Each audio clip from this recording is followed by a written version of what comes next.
அவரை பொறுத்தவரைக்கும் அவர் திமுகவினுடைய அடிப்படை உறுப்பினர் கூட இல்லை. ஆனால் சில ஊடகங்களிலே அவர் திமுகவை சேர்ந்தவர் என்பது போலவும் மாணவர்களுடைய ஒரு துணை அமைப்பாளர் என்பது போலவும் அங்கே செய்திகள் வந்திருக்கின்றன. தென் சென்னையிலே பகுதிகளிலே சைதாப்பேட்டை பகுதி போன்ற பகுதிகளிலே இன்னும் மாணவர் அணிக்கான துணை அமைப்பாளர்களோ நியமிக்கப்படவில்லை. மாவட்ட அமைப்பாளர்கள் மட்டும்தான், துணை அமைப்பாளர்கள் மட்டும்தான் நியமிக்கப்பட்டிருக்கிறார்கள்.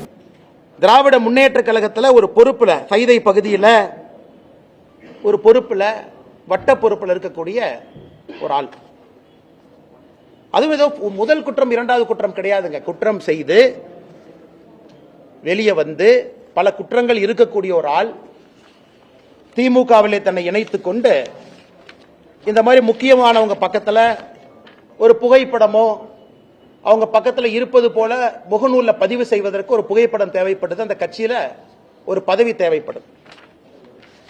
இது போன்ற அமைச்சர்கள் கூட நின்று ஏதோ போட்டோக்கு போஸ்ட் கொடுத்தாங்க, நாங்க என்ன செய்யறோம் திமுக சொல்லீங்க. இவங்க போட்டோக்கெல்லாம் போஸ்ட் கொடுக்கல. பாருங்க, இவர்கள்லாம் திமுகவினுடைய நிகழ்வில் பங்கெடுக்கக்கூடிய பொறுப்பில் இருக்கக்கூடிய தொண்டர்கள். எனவே பத்திரிகைகளில் இன்றைக்கு ஊடகங்களில் வர்ற செய்திகள் ஏதோ துணை முதலமைச்சரோடு அவர் இருப்பதை போன்ற ஒரு காட்சியை போட்டிருக்கின்றார்கள். அதை நீங்கள் பார்த்தீர்கள் என்றால் தெரியும். துணை முதலமைச்சர் தள்ளி வருகிறார், இடையிலே ஒரு கேப், அதில் ஒருத்தர் கொடையோட கீழே நிற்கிறார். அதுக்கு அங்கிட்டு ஒரு ஆள் நின்று ஃபோட்டோ எடுத்துருக்காரு. அப்படி நடந்து வரும்போது ஃபோட்டோ எடுப்பது எங்கேயுமே சகஜம்தான். அதை யாருமே தடுக்க முடியாது. ஏன்னா நாங்கள் ஒவ்வொருத்தரும் போகையில் பக்கத்தில் யார் வர்றா, எய்த்தா போல் யார் வர்றான்னு பார்த்து ஃபோட்டோ எடுத்துக்கிட்டு போகிறது, புகைப்படம் எடுப்பதையெல்லாம் அல்லது செல்ஃபி எடுப்பதையெல்லாம் தடுக்க முடியாது. ஏன்னு சொன்னால் இன்றைக்கு கேமரா ஃபோன்கள் அதிகம் வந்துவிட்டன. எந்த இடத்துல இருந்து வேண்டும் என்றாலும் ஃபோட்டோ எடுக்க முடியும். அதே போல் இன்னொரு ஃபோட்டோ நம்முடைய மக்கள் நல்வாழ்வுத்துறை அமைச்சர் மாசுவோடு இருப்பது போன்ற ஒரு ஃபோட்டோ. அவர் சைதாப்பேட்டை தொகுதியை சேர்ந்தவர். அந்த தொகுதியில் பலர் அவருக்கு நன்றி தெரிவிக்க வரலாம், பல காரியங்கள் செய்து கொடுத்திருப்பார். அதுக்கு அந்த பொதுமக்கள், அந்த பகுதியைச் சேர்ந்த மக்கள், அந்த குடியிருப்பு பகுதியைச் சேர்ந்த மக்கள் நன்றி தெரிவிக்க வரலாம், அதில் வாழ்த்து சொல்லலாம். ஒரு முக்கியமானவர்களுக்கும் சால்வை அணிவிப்பது, திமுகவுடைய முக்கியமான நிகழ்வில் பங்கெடுப்பது. எங்க பாருங்க, மக்களுக்கு சாப்பாடு போடுறேன்னு சொல்லி சாப்பாடு போட்டிருக்காரு பாருங்க அக்யூஸ்ட். திமுக சார்பாக அமைச்சர்களோடு கட்சி பொறுப்பாளரே இல்லைன்னு சொல்றாங்க. இந்த பத்திரிகை நண்பர்கள் கொடுக்குறோம். கட்சி பத்திரிகையில் அவருடைய பெயர் பொறுப்போடு இருக்கும் பாருங்க.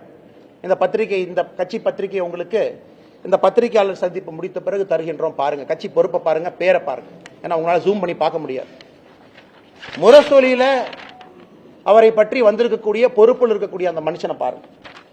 எனவே ஊடகங்களில் வர்றதுல அந்த ஞானசேகரனுக்கும் எங்களுக்கும் எந்த விதமான தொடர்பும் இல்லை என்பதை முதல்ல நான் தெரிவித்துக் கொள்ள கடமைப்பட்டிருக்கின்றேன்.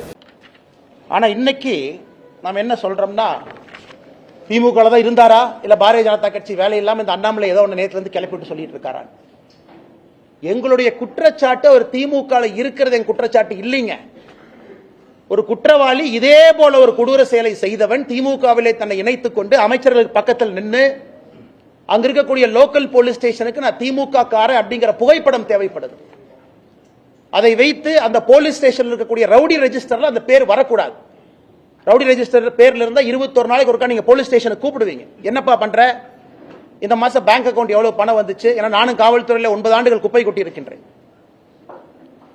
பக்கத்து வீட்டுக்காரனை சாட்சி சொல்ல நீ ஒழுக்கமா இருக்கேன்னு கையெழுத்து போட சொல்லி, இதெல்லாம் ரவுடி ரெஜிஸ்டர் நடக்கக்கூடிய, ரவுடி பெயரில் நடக்கக்கூடிய விஷயங்கள். அதுக்கு போகக்கூடாது என்பதற்காக இந்த புகைப்படம் தேவைப்படுகிறது. அரசியல் அங்கீகாரம், அடையாளம் தேவைப்படும். அதை வைத்து மறுபடியும் ஒரு குற்றத்தை செய்திருக்கிறான். இதுதான் எங்களுக்கு கோபம். அவன் திமுக இருக்கிறது எங்களுக்கு கோவம் இல்லை. திமுக என்கின்ற கட்சி போர்வை இன்னைக்கு குற்றம் செய்பவர்களுக்கு தேவைப்படுகிறது. அங்க இருந்து அப்படியே அமைச்சர் பக்கத்தில் போனாவே அந்த லோக்கல் ஸ்டேஷன் ஹவுஸ் ஆபீசருக்கு, கிரைம் கான்ஸ்டபிளுக்கு, இன்டெலிஜென்ஸ் பார்க்கக்கூடிய ஹெட் கான்ஸ்டபிளுக்கு தெரியும், அவன் திமுக அந்த பையன் நல்ல பையன், அமைச்சர் கூடவே சுத்துறானே, அந்த பையன் நம்ம ஸ்டேஷன்ல கூப்பிட்டு ரவுடி பரேட் நடத்தினா நம்மளே வச்சு செஞ்சு தண்ணி இல்லாத காட்டுக்கு மாத்திடுவாங்கன்னு. திமுக என்கின்ற போர்வை இருந்தனால மட்டும்தான் இந்த அக்யூஸ்ட் அந்த பொண்ணு மேல கை வச்சிருக்கான்.